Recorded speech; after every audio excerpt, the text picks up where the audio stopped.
Assalamualaikum warahmatullahi wabarakatuh. Waalaikumsalam warahmatullahi wabarakatuh. Apa kabar anak-anak ibu semuanya? Alhamdulillah luar biasa, tetap semangat. Allahu Akbar. Semangat sekali ya anak-anak ibu pagi ini. Ya Bu. Ya Bu. Udah makan tadi sebelum ke sekolah? Udah, Bu. Alhamdulillah. Nah sebelum ibu mulai, ibu mau ngambil absen dulu. Siapa yang di sini yang tidak hadir? Hadir semua. Alhamdulillah hadir semuanya. Berarti rajin-rajin ya di lokal ini. Ya Bu. Nah, siapa yang masih ingat minggu lalu kita belajar tentang apa? Saya Bu. Apa itu Rena? Wakalah Wakalah. Apa artinya? mewakilkan. Mewakilkan. Bagus. Berarti Rena belajar di wakalah, yaitu mewakilkan itu secara bahasa. Secara istilah, wakalah itu mewakilkan atau menyerahkan, misalnya dari Rena ke Indri.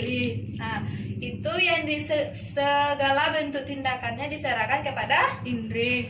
Jadi Indri yang bertindak nanti sebagai Rena. bagus. Berarti Rena Belajar. Nah, sehari ini kita belajar tentang apa? Doman. Doman. Doman.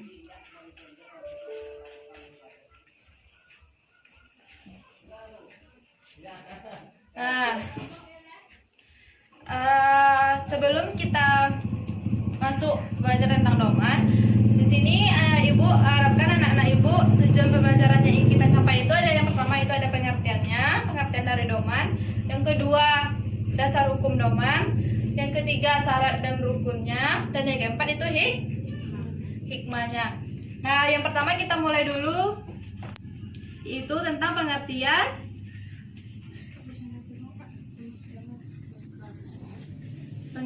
doman. Siapa yang tahu itu apa itu doman? Saya Bu. Apa itu Indri? Lafaz atau ikrar. Iya, bagus. Tapi yang lebih tepatnya lagi siapa yang bisa? Saya Bu. Apa itu Rena? Doman lafaz atau ikrar yang disampaikan berupa perkataan atau perbuatan untuk menjamin pelunasan hutang seseorang. Iya, bagus. Berarti lafaz atau ikrar yang berupa perbuatan atau perkataan seseorang untuk menjamin pelunasan hutang. Contohnya, misalnya Rena yang berlafaz untuk menjamin hutangnya Indri. Iya. Sampai di sini mengerti? Mengerti Bu. Jadi doman yaitu lafaz Atau ikrar yang berupa perkataan atau perbuatan perkataan atau perbuatan untuk menjamin pelunasan hutang seseorang.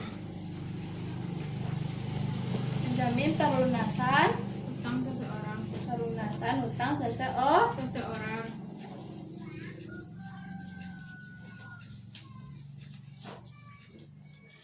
Mengerti yang pengertian tentang doman? Ngerti Bu. Ngerti. Nah, yang selanjutnya yang kedua yaitu dasar hukum Doman. doman. Nah, di sini Ibu sudah menuliskannya tadi di kertas, itu dasar hukum Doman. Nah, siapa yang mau baca? Saya Bu. Ya, silakan Indri baca, keraskan ya, yang lain dengarkan. Ya Bu. A'udzubillahi minasyaitonirrajim. Bismillahirrahmanirrahim. Qalu nafas. Ulang lagi. Qalu nafkirusu. Ulang lagi ya. Dengarkan Ibu dulu.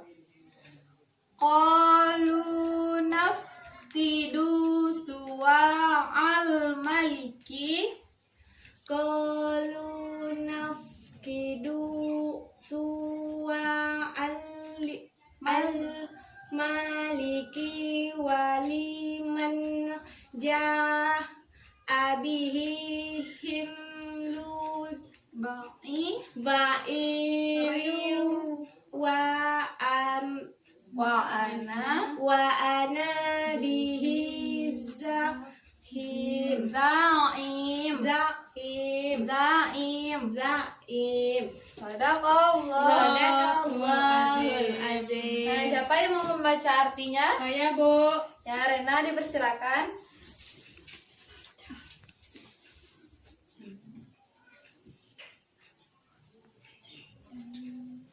Ya, Rena silakan dibaca artinya.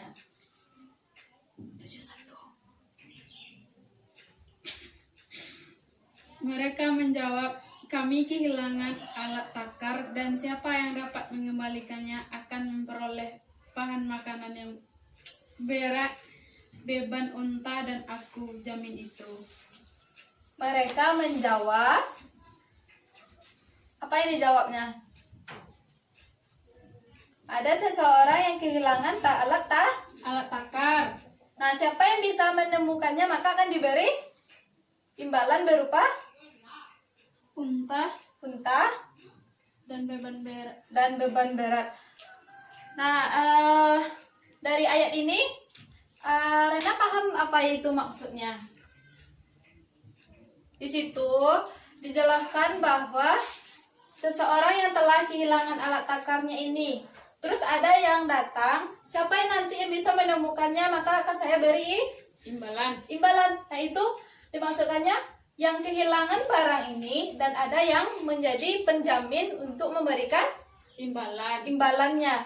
Nah, itu yang diucapkannya, lafaz yang diucapkannya bahwa setelah nanti barang ini ditemukan, maka orang yang mengucapkan lafaz bahwa dia akan memberikan hadiah itu sudah bertanggung jawab atas orang yang kehilangan barang ini.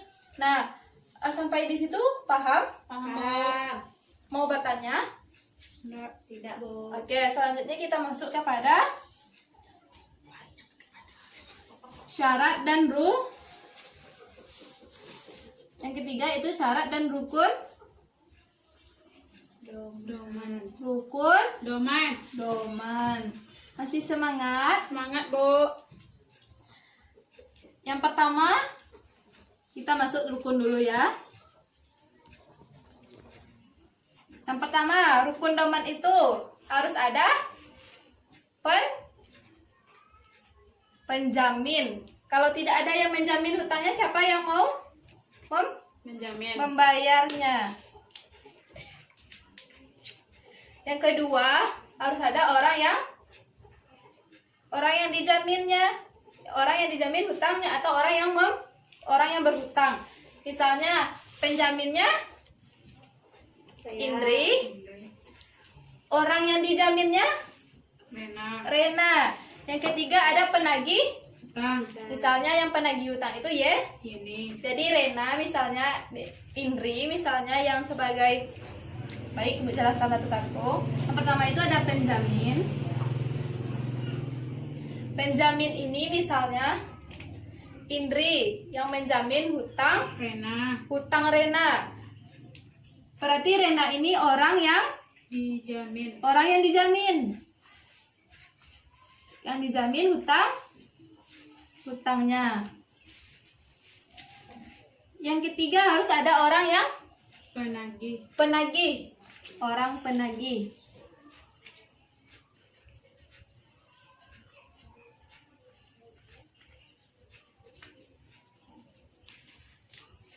Misalnya siapa tadi?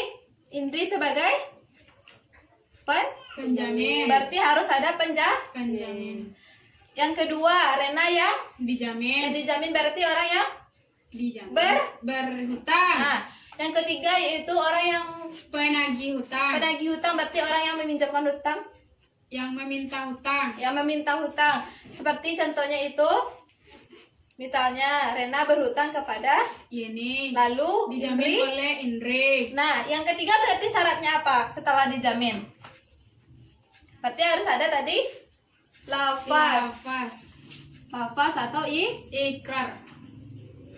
yang diucapkan nanti oleh Indri, bahwa nanti Indri akan mengucapkan kepada penagih, ini Saya yang akan menjamin hutang Rena.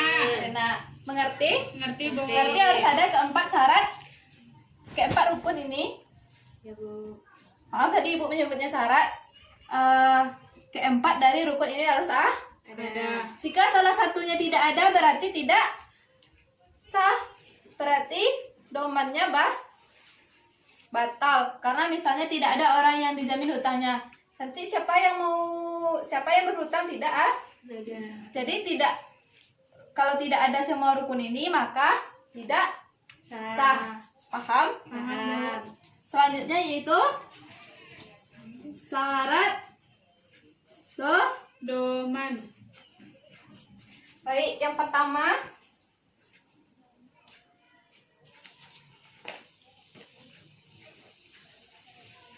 syarat untuk Penjamin. Berarti syarat untuk siapa tadi? Ibu contohkan. Saya Indre. Syarat untuk Indre. Yang pertama apa itu syaratnya untuk Indri? Maaf untuk penjamin ya seperti yang Ibu contohkan tadi. Yang pertama harus punya apa? Yang pertama sekali itu harus dewasa. Yang kedua harus Bertanggung jawab. berakal. Kalau orang gila nggak mungkin menjamin hutang orang kan? Ya Bu. Bagus. Berakal. Nah yang selanjutnya yaitu tidak ada apa? Misalnya tidak dipaksa oleh Rena berarti itu atas Keinginan sendiri. atas keinginan sendiri.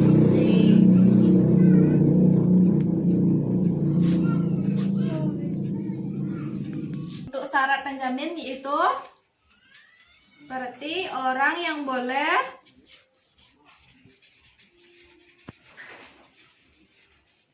membelanjakan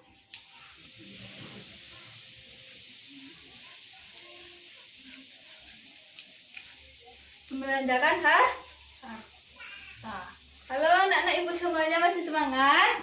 Masih bisa Ibu lanjutkan? Masih Bu. Nah, berarti yang kelima yaitu syarat untuk penjamin tadi harus mengetahui berapa hutang dari Peminjam. yang Ibu contohkan tadi siapa yang berhutang? Rena. Berarti penjamin harus mengetahui berapa hutang dari Si Rena. seseorang.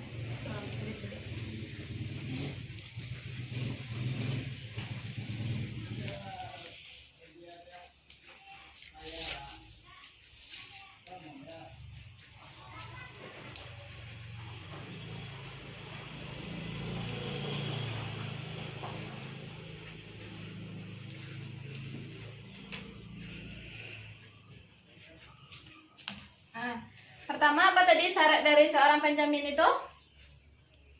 Dewasa. Terus Berakal. bagus. Terus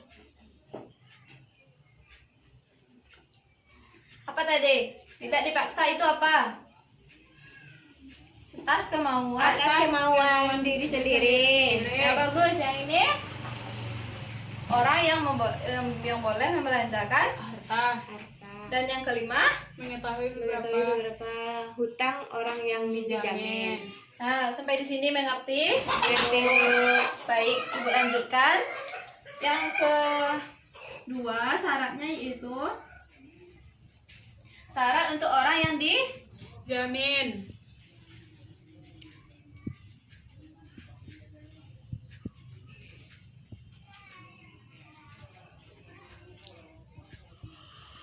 tadi Ibu contohkan siapa orang yang dijaminnya? Saya Bu. Rena. Berarti syaratnya apa? Contohnya.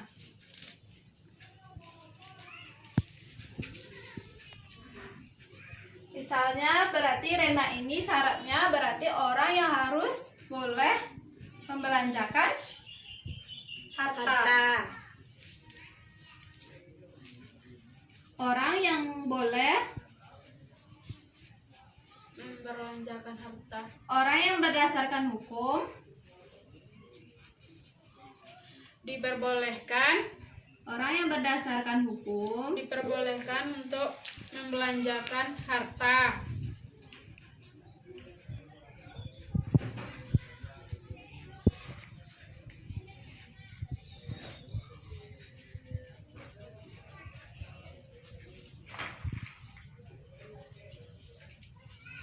Harta.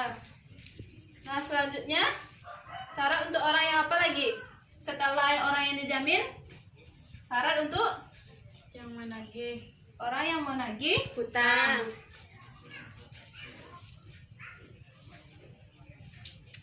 Orang yang menagih hutang. Syaratnya apa? tahu keberadaan orang yang menjamin. Berarti misalnya orang yang menjamin, orang yang menagih hutang ini, yang si Yeni tadi, berarti harus tahu keberadaan Indri, karena Indri yang sudah menjamin hutang dari Rena. karena dia tidak ada berurusan lagi dengan Rena, karena segala hutang Rena akan dijamin oleh Indri. Indri. Berarti Yeni harus tahu keberadaan Indri. Gus. Berarti harus tahu keberadaan, Orang yang menjamin. tahu keberadaan Orang yang menjamin.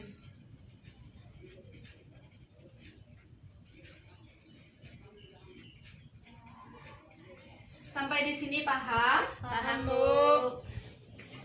Lanjut, yang selanjutnya itu syarat untuk apa lagi? Syarat untuk harta ya. Dijamin. Syarat harta yang Dijamin. dijamin. Pertama, apa? Diketahui jumlahnya. Berarti harus tahu jumlah dari hutang. Yang dijamin. Hutang siapa ya? Hutang ya? Rena.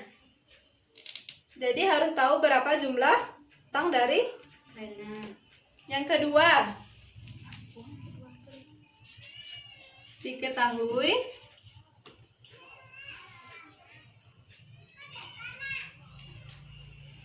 apa yang diketahui? Diketahui waktu jatuh Tempo.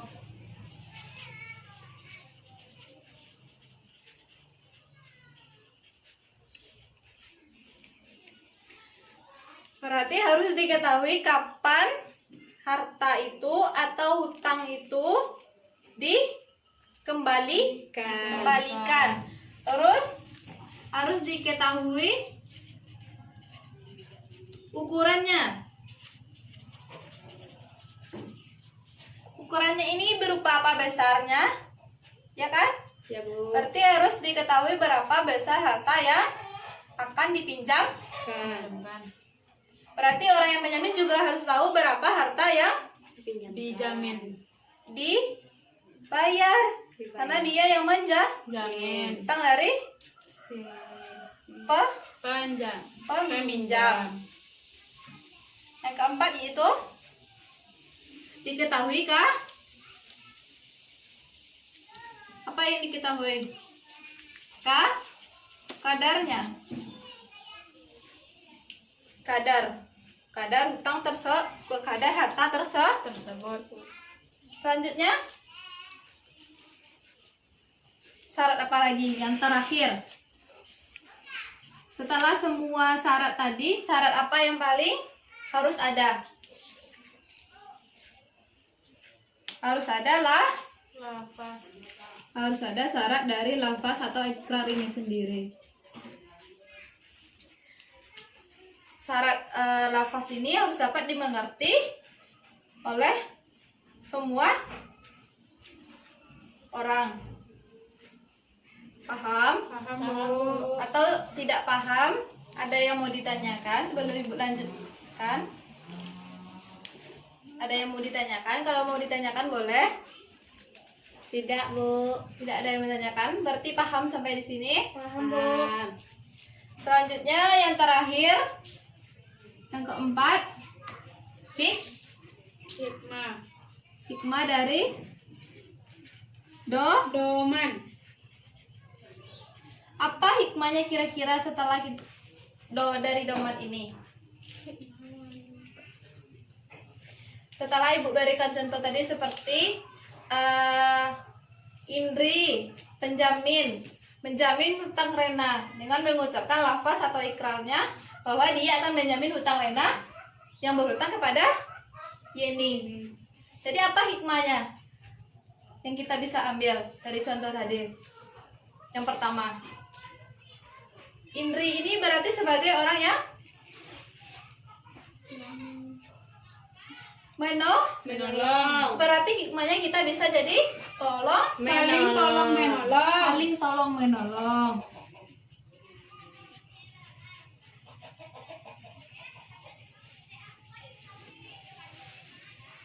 Yang kedua, Berbuat baik sesama.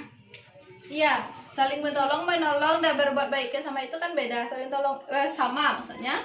Berbuat baik itu dengan tolong menolong sama-sama berbuat Kebaikan. pintar Rena, bagus itu Rena. Nah, yang kedua apa?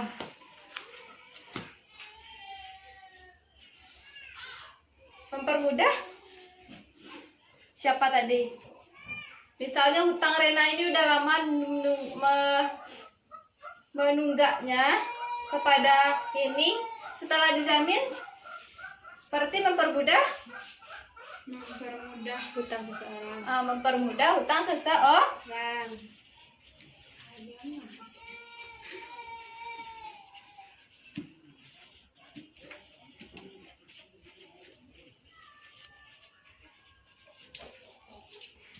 Nah, dari penjelasan Ibu semuanya tadi, apakah anak-anak Ibu sudah mengerti dengan yang Ibu jelaskan?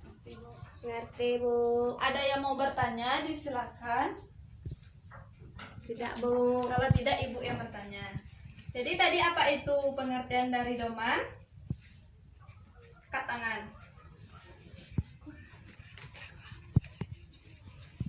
Siapa yang bisa? Ayo angkat tangan. Saya, Bu.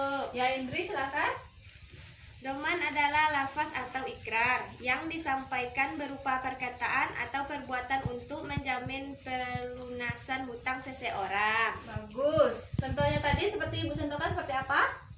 Contohnya, Indri seorang penjamin, Rena adalah orang yang berhutang, Ya, terus dan Yeni adalah Seorang orang penagih. penagih hutang. berarti nanti yang berlafaz itu siapa? Indri. Indri, Berikrar kepada Si penagih. si penagih. ya, pintar. Tepuk tangan dulu untuk kita semua. Bagus sekali ya. Nah, doman ini merupakan lafaz atau ikrar yang diucapkan oleh seseorang untuk melunaskan hutang Seseorang. Nah, di situ juga ada tadi hukumnya, dasar hukumnya berupa Quran surat dari ayat Yunus ayat 72. 72 yang sudah dibacakan tadi oleh Indri, tapi masih belum terlalu lancar, belajar lagi di rumah ya nak. Ya, Bu. Nah, selanjutnya sebelum Ibu tutup, Ibu akan memberikan anak-anak Ibu tugas. Jadi tugas ini nanti dikumpulkan minggu depan, akan Ibu periksa. Jadi tugasnya cari contoh kasus orang yang berhutang. Nanti itu kita diskusikan lagi minggu depan. Nah, sebelum ditutup kita pembelajaran ini, apakah benar-benar sudah paham? Paham, Bu? Baik, kita sudahi dengan membaca hamdalah. Alhamdulillahirabbil alamin. Assalamualaikum warahmatullahi wabarakatuh. Waalaikumsalam warahmatullahi wabarakatuh.